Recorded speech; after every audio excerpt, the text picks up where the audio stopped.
So, in my previous video, you learnt how to cast on. Now we're going to learn how to do a knit row. So turn your yarn around and I hold my hand on the top of my needle. Some people hold it underneath. So find whichever is comfier for you. Then with your long piece of yarn that's attached to the ball, you're going to do the same thing with your right pinky. You're going to go over the top of it and wrap it round to get your tension. Then with your needle, you're going to go through that loop. So you're going to go through like that. So can you see that?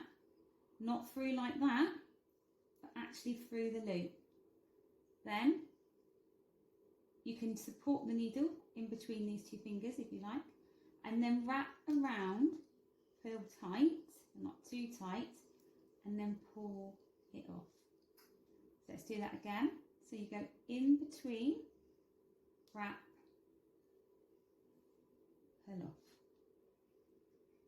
Okay, through the loop, under and over, and pull off. Through the loop, under and over, pull that stitch off.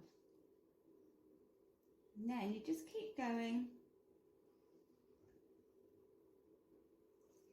You'll find that as you go, you won't need so much support now as the first stitch. Try not to do it too tight.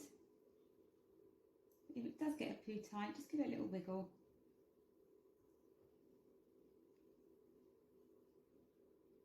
You'll always find your cast on row will be a little bit tighter than the others.